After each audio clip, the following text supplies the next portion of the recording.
this week's parsha, we learn about Noach and his generation, the story of the flood and how he was saved by building the ark that God told him to construct and by taking his family into the ark.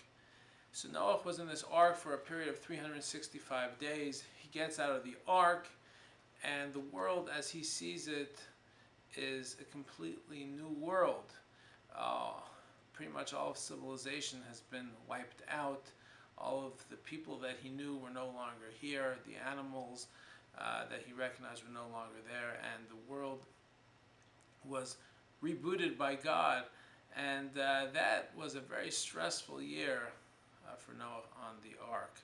And the Torah tells us that when he came down from the ark, one of the first things that he did was that he planted this vine and grew some grapes, squeezed those grapes, and made wine and got drunk from the wine.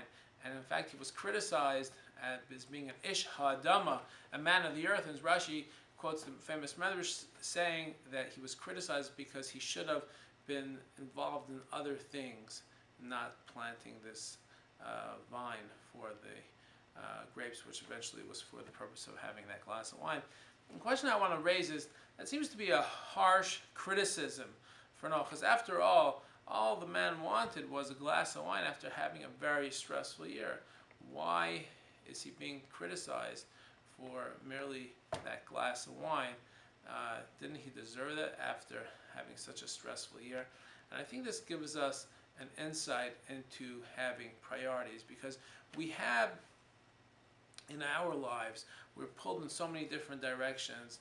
There's so many different demands of ourselves that we find ourselves in. And the question is how to prioritize, prioritize time for our families, our friends, our faith, relationship with God, our Judaism, doing kindness, paying our bills, etc., etc., etc. How do we prioritize? And that is a great challenge for us. And it's always essential for someone to have their priorities set in the correct fashion. And the most successful people have their priorities set in the correct fashion. And that is why we fault Noach. Not because he had the glass of wine. There was nothing wrong with that glass of wine. The question was why was this a priority for him? After coming off the boat, after seeing the civilization had been rebooted, so to speak, Noach should have said, now it's time to get serious. What can we do to prioritize things for our society so that something like this never happens again? Not to go ahead and go out for a drink. So I think this teaches us a great lesson about priorities. Folks, in our lives, in our times, we are pulled in many, many different directions. We're pulled in directions, and sometimes that we don't know where to turn to. Let us always remember the lesson of Noach and remember the lesson of setting our priorities straight. Have a wonderful Shabbos.